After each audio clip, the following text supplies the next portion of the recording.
மக்களே இந்த ஒரு பதிவில் நம்ம என்ன பார்க்க போகிறோம்னா, நம்ம பார்க்க போகிற விஷயத்துக்குலாம் முன்னாடி நம்மளுடைய சகோதரர் அனந்தஜித் இருக்காங்கல்ல, அவங்க கூட பார்த்தீங்கன்னா ஒரு நேர்காணல் ஒன்று கேட்டிருந்தோம். தோழரும் பார்த்தீங்கன்னா ரொம்ப அழகாகவே நேர்காணல் கொடுத்துருந்தாங்க.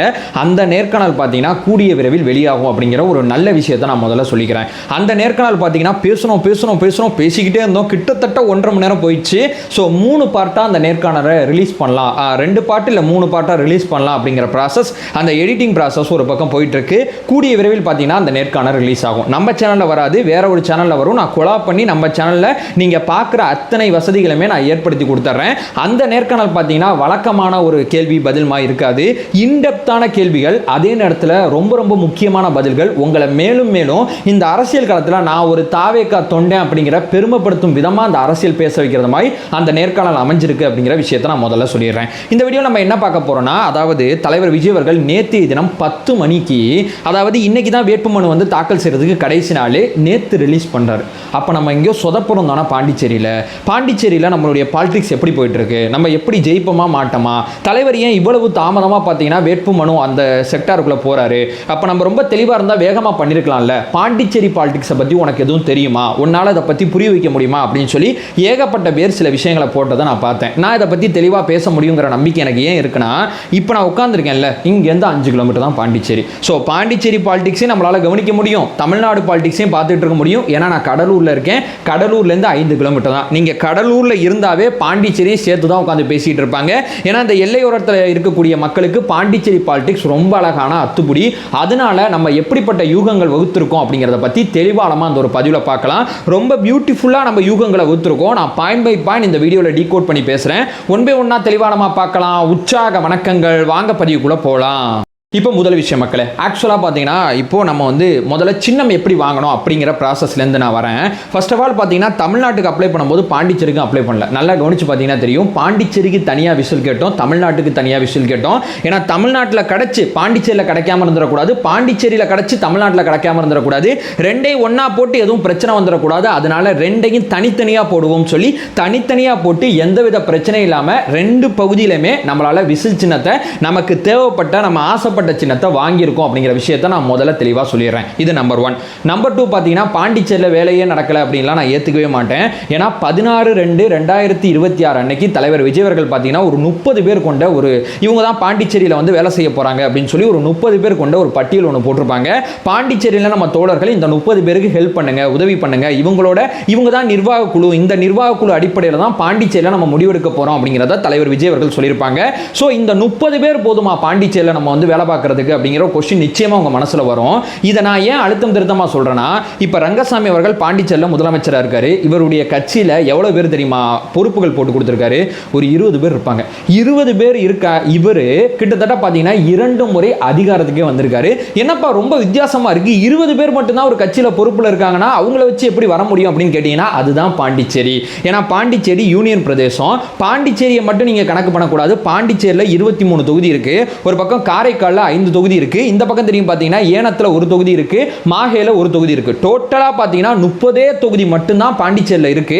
இந்த 30 தொகுதியில் பார்த்தீங்கன்னா மிக முக்கியமா எவ்வளவு பேர் வாக்காளர்கள் இருக்காங்க அப்படிங்கிறத நீங்க செக் பண்ணி பார்த்தீங்கன்னா, நான் அதிகபட்சமா சொல்றேன் 10 லட்சம் பேர் கூட இருக்க மாட்டாங்க. ரொம்ப சரியா சொல்ல போனா 9,54,000 பேர் அல்லது 44,000 பேர், இவ்வளவு பேர் மட்டும்தான் பாண்டிச்சேரியோட வாக்காளர்களா இருப்பாங்க. 10 லட்சம் பேருக்குள்ள இருக்கிற அந்த பாண்டிச்சேரியை நிர்வகிக்க 30 பேர் போதும். இந்த 30 பேர் கொண்ட பேட்டர்ன் தான் இதுவரைக்கும் அதிகாரத்தில் இருக்கிறவங்களும் செஞ்சுக்கிட்டு இருக்காங்க, அதிகாரத்துக்கு இப்போ போற முயற்சி பண்ற நம்மளும் செஞ்சுக்கிட்டு இருக்கோம் அப்படிங்கிற விஷயத்தை நான் 2ஆவதா சொல்லிடுறேன். இது போதும், இது 2வது பாயிண்ட். இப்போ 3வது பிரதானமான விஷயம், ஆக்சுவலா பார்த்தீங்கன்னா பாண்டிச்சேரி மக்கள் கட்சி பார்த்து வாக்களிக்க மாட்டாங்க, வேட்பாளர் பார்த்து வாக்களிப்பாங்க. ரொம்ப வித்தியாசமா இருக்கா? சுயேட்சையா தமிழ்நாட்டில் ஒரு எம்எல்ஏ ஜெயிக்க முடியும் அப்படிங்கிற விஷயத்தை நீங்க எங்கேயா கேள்விப்பட்டிருக்கீங்களா? ரொம்ப முன்னாடி எதுவும் நடந்திருக்கலாம். இப்போலாம் வந்து ஏதோ ஒரு கட்சியில் ஜாயின் பண்ணாதான் ஒருத்தர் எம்எல்ஏவே ஆக முடியும், எம்பியாவே ஆக முடியும் அப்படிங்கிறது தமிழ்நாட்டில் எழுதப்படாத விதியா இருக்கு. பாண்டிச்சேரியை பொறுத்தவரையும் சுயேட்சையாகவும் ஜெயிக்க முடியும் அப்படிங்கிற ஒரு எழுதப்படாத ஒரு விஷயத்தை பார்த்தீங்கன்னா பாண்டிச்சேரியில் உருவாக்கியிருக்காங்க. ஸோ நம்ம போட்ட வேட்பாளர் லிஸ்ட்டை நீங்கள் நல்லா செக் பண்ணி பார்த்தீங்கன்னா 4 பேர் இதற்கு முன்னாடி அவங்க ஆல்ரெடி ஜெயிச்ச ஒரு எம்எல்ஏ தான். அது மட்டும் இல்லாமல் ஒருத்தர் ஜெயிச்சு அமைச்சரானவரும் நம்ம கட்சியில் இப்போ ஜாயின் பண்ணியிருக்காரு. அதையும் கடந்து பார்த்தீங்கன்னா ஒரு ஐஜி ஒருத்தரும் வேட்பாளராக போட்டிருக்காங்க. இந்த மாதிரி நம்ம 30 வேட்பாளர் போட்டாலும் இந்த 30 பேரும் ரொம்ப ரொம்ப ரொம்ப ரொம்ப ஸ்ட்ராங்கான வேட்பாளர்களா, இவங்க கண்டிப்பாக ஜெயிப்பாங்க, இவங்களுக்கு அந்த தொகுதியில் ஃபேஸ் வேல்யூ இருக்கு, இவங்களை மையப்படுத்தி தான் நம்ம தேர்தலை சந்திக்க போகிறோம். அதாவது தலைவர் விஜய் அவர்கள் ஒரு பக்கம் பார்த்தீங்கன்னா ஆல்ரெடி இருந்த ஆட்சியோட அதிருப்தி, ஒரு பக்கம் விஜய் அண்ணாவோட முகம், இதெல்லாம் போதாது. இதையும் தாண்டி நம்ம நிப்பாற்ற வேட்பாளரும் சரியான வேட்பாளராக இருந்தால் மட்டும்தான் நம்மளால ஜெயிக்க முடியும். ஏன்னா தமிழ்நாடு மாதிரி கிடையாது, பாண்டிச்சேரி சின்னத்தை பார்த்து ஓட்டு போட மாட்டாங்க, வேட்பாளரோட முகத்தை பார்த்து ஓட்டு போடுவாங்க. இது எல்லாத்தையும் கணக்கு பண்ணி கரெக்டான 30 வேட்பாளர்களை தலைவர் விஜய் அவர்கள் பிடிச்சிருக்காங்க அப்படிங்கிறது என்னுடைய 3வது பாயிண்ட். இப்போ 4வது பிரதானமான விஷயம். சரிப்பா, ஏன் இவ்வளோ தாமதம்? அதான நம்ம கேள்வி. நீ சொல்கிறபடி சின்ன ஓகே, வேட்பாளர் தெரிவு ஓகே, ரொம்ப கம்மியான பீப்புள்ஸ் ஒரு 30 பேர் கொண்ட குழு கூட நிர்வகிச்சிடலாம், இதெல்லாம் ஓகே, நான் அக்செப்ட் பண்ணிக்கிறேன். இவ்வளவு தெளிவாக போனவங்க இந்த வேட்பாளர் தெரிவு மட்டும் ஏன் தாமதமாக போனாங்க அப்படிங்கிற கொஸ்டின் கேட்டிங்கன்னா ரொம்ப சிம்பிளுங்க. நம்ம ஏன் அமைதியாக இருந்தோம்னா, இது வரைக்கும் 2 பேர் இருக்காங்கல்ல, அவங்க 2 பேருக்குள்ள குழப்பத்தை ஏற்படுத்தணும் அப்படிங்கிறதுக்காண்டி தான் அமைதியாக இருந்தோம் அப்படிங்கிற விஷயத்த நான் தெளிவாக சொல்லிடுறேன். என்டிஏல பார்த்தீங்கன்னா ரங்கசாமி அவர்கள் இருக்காங்க, ஒரு பக்கம் பாஜக இருக்காங்க, ஒரு பக்கம் அதிமுக இருக்காங்க, ஒரு பக்கம் பார்த்தீங்கன்னா இந்த லாட்டி மார்ட்டினோட பையன் இருக்கார்ல சார்லஸ், அவர் பார்த்தீங்கன்னா ஒரு கட்சி ஆரம்பிச்சிருக்காரு. இந்த 4 பேர் சேர்ந்து தான் கூட்டணி பேச்சுவார்த்தை பண்ணி அவங்க வந்து தொகுதிகளை முடிவு பண்ணி அவங்க தேர்தலை சந்திக்க போறாங்க. ஆனால் இந்த 4 பேர் சேர்ந்து இந்த கூட்டணி கணக்கெல்லாம் முடிச்சாங்கல்ல, அதுக்குள்ள எவ்வளவு பஞ்சாயத்து இருந்துச்சுன்னு சொல்லி நீங்க பாண்டிச்சேரியில் இருந்திருந்தீங்கன்னா தினந்தோறும் சொல்ல மாட்டேன், நிமிட்டுக்கு நிமிட்டு செய்தி பார்த்தீங்கன்னா அப்டேட் ஆகிட்டே இருக்கும். அதாவது ரங்கசாமி அவர்கள் பார்த்தீங்கன்னா பாஜக மேலிட பொறுப்பாளர்களை சந்திக்காம அவர் பார்த்தீங்கன்னா திருச்செந்தூர் போயிட்டாரு, அவர் மீனாட்சி அம்மன் கோயில் போயிட்டாரு, அவர் பார்த்தீங்கன்னா இவர் உட்கார வச்சுட்டு அவர் வரவே இல்லைன்னு சொல்லி இவங்களுக்குள்ள ஏகப்பட்ட உரசல்களை தலைவர் விஜய் அவர்களோட அமைதி உருவாக்கி இருக்கு.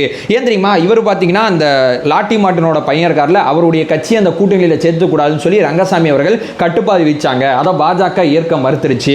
2 பேருக்கு நடுவில் இந்த பஞ்சாயத்து போனுச்சு. கடைசியாக பார்த்தீங்கன்னா 2 தொகுதி அவங்களுக்கு தரேன்னு சொல்லி இவர் ஒத்துக்கிட்டாரு. 2 தொகுதி இவருக்கு தரேன்னு சொல்லி இவர் ஒத்துக்கிட்டாலும் இவருக்கு நியமன பதவியோ அமைச்சர் பதவியோ கொடுக்க மாட்டேன் அப்படிங்கிற கண்டிஷன் போட்டிருக்காப்ல அப்படின்னு சொல்லி இவங்க கூட்டணியா இருக்காங்கல்ல, இந்த கூட்டணி எப்ப கடைசியா ஜெல்லானுச்சுன்னா வெள்ளிக்கிழமை அன்னைக்கு தான் இவங்க கூட்டணியில் பஞ்சாயத்து இல்லைங்க. ரங்கசாமி அவர்கள் பார்த்தீங்கன்னா என்டிஏல தான் இருக்காருங்க அப்படிங்கிற ஒரு குழப்பம் வெள்ளிக்கிழமை வரைக்கும் மக்கள் மத்தியில் இருந்துச்சு. இப்போ வரைக்கும் ரங்கசாமி அவர்கள் தேர்தலுக்கு பிந்தைய கூட்டணியில் இருப்பாரா அப்படிங்கிற பல்வேறு விதமான கேள்விகள் பாண்டிச்சேரியில் ஓடிக்கிட்டு இருக்கு அப்படிங்கிற யதார்த்தத்தை சொல்றேன். ஏன் தெரியுமா? நம்ம அமைதியாக இருக்கும் போது நம்மளை மையப்படுத்தியே பேச ஆரம்பிச்சாங்க.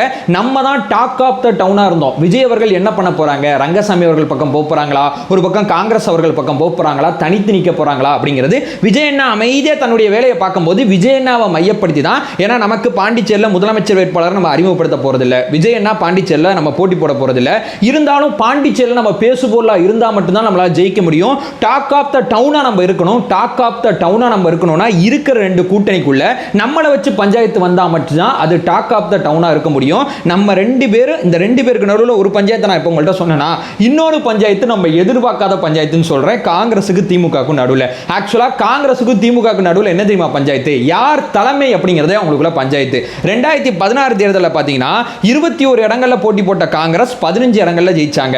9 இடங்களில் போட்டி போட்ட திமுக 2 இடங்களில் ஜெயிச்சாங்க. இதை அடிப்படையாக வச்சு பார்க்கும்போது 16 தொகுதியில் யார் ஜெயிக்கிறாங்களோ அவங்க அதிகாரத்துக்கு வரலாம். காங்கிரஸ் 15 ஜெயிச்சாலும் திமுகவோட உதவியோட அதிகாரத்தில் இருந்தாங்க 5 வருஷம். 2021 தேர்தலில் பார்த்தீங்கன்னா காங்கிரஸ் 14 இடங்களில் போட்டிட்டு 2 இடங்களில் மட்டும்தான் ஜெயிச்சாங்க. திமுக 13 இடங்களில் போட்டிட்டு 6 இடத்துல ஜெயிச்சாங்க. திமுக தான் எதிர்க்கட்சியாகவே இருந்தாங்க. இப்போ நடந்த அந்த என்டிஏ ஆட்சியில் திமுக எதிர்க்கட்சியா இருக்கும்போது இந்த வாட்டி நாங்க தான் தலைமை, ஏன்னா நாங்க தான் 6 சீட்டு ஜெயிச்சிருக்கோம், நீங்க 2 சீட்டு தான் ஜெயிச்சிருக்கீங்க, எங்க தலைமையில தான் கூட்டணி பேச்சுவார்த்தை நடக்கணும்னு சொல்லி திமுக சொல்லுது. எப்பா ஒரு தேர்தலை நீ நிறைய ஜெயிச்சிட்ட, அதுக்காண்டி நீ தலைமையாக முடியுமா? பாண்டிச்சேரி காலங்காலமா யார் தலைமையில இருக்கு? காங்கிரஸ் தலைமையில தான் இருக்கு. இந்த வாட்டி காங்கிரஸ் தலைமை தான் இருக்குன்னு சொல்லி காங்கிரஸ் சொல்றாங்க. அதாவது இப்ப நான் பேசுற தருவாய் வரைக்கும் இந்த கூட்டணிக்குள்ள தொகுதி பேச்சுவார்த்தை வந்து பேசி முடிக்கப்படல. சில பேர் பாத்தீங்கன்னா தொகுதி பேச்சுவார்த்தை ஒரு பக்கம் நடந்துகிட்டே இருக்கும்போது வேட்புமனு தாக்கல் பண்ணிட்டாங்க. இப்ப 30 தொகுதிக்கும் காங்கிரஸ் தனியா பண்ண போது, திமுக தனியா பண்ண போது. அதாவது தலைவர் விஜய் அவர்கள் பாத்தீங்கன்னா 10 மணிக்கு அறிவிக்கிற வரைக்கும் விஜய் அவர்களுக்கும் காங்கிரஸும் கூட்டணி வைப்பாங்களா அப்படிங்கிற அந்த பேச்சு இருந்துகிட்டே இருக்கும்போது திமுக பயமுறுத்த காங்கிரஸ் அதை பண்ணும்போது 10 மணிக்கு தெளிவா வேட்பாளரை அறிவிச்சு விட்டு அவர் பாட்டு அவரோட வேலையை பார்த்துட்டு இருக்காங்க. ஆனா இவங்க விடிய விடிய உட்கார்ந்து பேசியிருக்காங்க. அன்னைக்கு நீ போற மாதிரி இருந்துச்சுல தாவேக்காவோட, அப்ப தாவேக்கோட வாய்ப்பு கிடைச்சா போயிருவேன்னு சொல்லி திமுக சொல்லுது. நீ ஒழுங்கா இருந்தா நான் ஏன் அந்த பக்கம் பேச போறேன்னு சொல்லி காங்கிரஸ் சொல்லுது. சோ இவங்க 2 பேருக்கு நடுவில் அந்த ஒருங்கிணைப்பு இல்லாதனால விடிய விடிய உட்கார்ந்து பேசியும் உங்களுக்குள்ள அந்த ஒருங்கிணைப்பு இல்லாதனால இவ்வளவு பெரிய பஞ்சாயத்து அங்க போயிட்டு இருக்கு. அப்போ என்டிஏ ஆட்சி வேணானா இந்த பக்கம் தொகுதி பேச்சுவார்த்தையே முடிவு செய்யப்படாத காங்கிரஸையா தேர்வு பண்றது, தொகுதியே உங்களால ஒழுங்கா முடிவு செய்ய முடியல.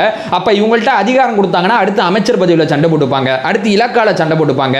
அப்புறம் சரி ஒரு வகையா இதெல்லாம் முடிச்சு வந்தாங்கன்னா நிர்வாக ரீதியா பாத்தீங்கன்னா ஏதோ முடிவு எடுக்கும்போது சண்டை போட்டுப்பாங்க. ஏன்னா இவங்க கூட்டு தான், ஆனா அணியா இல்ல அப்படிங்கறதா யதார்த்தமான உண்மை. இதெல்லாம் பார்த்த பொதுமக்கள் பார்த்தீங்கன்னா என்டிஏ வேணான்னு முடிவு பண்ணாங்கன்னா அங்க தாவேகா அப்படிங்கிறது மிகப்பெரிய தீர்வாக கொண்டு வந்து தலைவர் விஜய் அவர்கள் சரியான கேண்டிடேட்டை போட்டு ரொம்ப முக்கியமான விசில் சின்னத்தை ஆல்ரெடி கொண்டு போய் சேர்த்து அவருடைய பிரச்சாரமும் அங்க மாற்றத்துக்கான தேர்தலா அந்த இடத்துல இருக்கும். டாக் ஆஃப் த டவுனா ஆல்ரெடி நம்ம அங்க இருக்கோம். இன்னும் கொஞ்சம் கூடுதலா நம்ம ஒரு 3 நாள் 4 நாள் அங்க பிரச்சாரம் பண்ணாவே போதுமானது. ஏன்னா 10 லட்சத்துக்கும் குறைவான வாக்குகள் மட்டும்தான் அங்க இருக்கு. இந்த வேலையை நம்ம சரியா பார்த்தோம்னா ஆல்ரெடி இருக்காங்கல்ல இவங்கங்கிற போட்டியில இவங்க இன்னும் பஞ்சாயத்துக்குள்ளே இருக்காங்க. நம்ம தெளிவா தனித்து போட்டி அப்படிங்கிற இடத்துக்கு வந்துட்டோம். இந்த பக்கம் என்டிஏ ஆட்சி ஆல்ரெடி இருந்தது. அந்த ஆட்சியில் இருக்கக்கூடிய அதிருப்திகள் அதுக்குள்ள இருக்கிற பஞ்சாயத்து தொண்டர்களுக்குள்ள ஒருங்கிணைப்பு கிடையாது. ஏன்னா அதிமுக 2 சீட்டு கொடுத்தது அதிமுக பிடிக்கல. ஏன்னா புதுசா வந்த கட்சிக்கு 2 சீட்டு எங்களுக்கு 2 சீட்டான்னு கேட்டுக்கிட்டு இருக்காங்க. ரங்கசாமி அவர்களோட செயல்பாடு பார்த்தீங்கன்னா பாஜகவுக்கு பெரிய அதிருப்தி ஏற்படுத்தியிருக்கு. பாஜகவோட செயல்பாடு பார்த்தீங்கன்னா ரங்கசாமி அவர்கள் குரூப்புக்கு பெரிய அதிருப்தி ஏற்படுத்தியிருக்கு. இந்த கூட்டணிக்குள்ளே ஒருங்கிணைப்பு இல்ல, இந்த கூட்டணிக்குள்ளே ஒருங்கிணைப்பு இல்ல. நடுவில் நம்ம தனியா சோலவா நிற்கும் போது மக்கள் மத்தியில் எந்தவித சலமும் இல்லாம அந்த தம்பி கரெக்டா அரசியல் கட்சி நடத்திக்கிட்டு இருக்காப்ல அப்படிங்கிற ஒரு மிகப்பெரிய நல்ல அபிமானம் நம்ம மேல வந்திருக்கு. இதை பயன்படுத்தி நம்ம சரியா பிரச்சாரம் பண்ணோம்னா இந்த தேர்தலில் நம்ம வெற்றி பெறதை யாராலையும் தடுக்க முடியாது. இது ரொம்ப ரொம்ப முக்கியமான ஒரு தேர்தலா பாண்டிச்சேரியில் நம்ம என்ன பண்ண போறோம் அப்படிங்கிறது நிச்சயமா சொல்றேன் தமிழ்நாட்டில் எதிரொலிக்கும். தலைவர் விஜய் அவர்களுக்கு இது எல்லாம் தெரிஞ்சதுனால தான் அமைதியா சைலண்டா பாண்டிச்சேரியோட தேர்தல் அணுகுமுறையை பார்த்து காய் நகர்த்தி இன்னைக்கு தனித்து போட்டி அப்படிங்கிறத ஆழமா தெளிவா சொல்லிட்டு அமைதியா தன்னுடைய வேலையை பார்த்துட்டு இருக்காங்க. நாம் தமிழர் கட்சியும் தனித்து தான் போட்டியிடுது. இப்போ நான் சொல்ற ப்ராசஸ் இதுலையுமே நாம் தமிழர் கட்சி இருக்காது, தனித்து போட்டி. ஆமா, அவங்க நிற்கிறது பாதி பேருக்கு தெரியாதுங்க. அந்த மாதிரி தான் அவங்க தனித்து போட்டிடுறாங்க.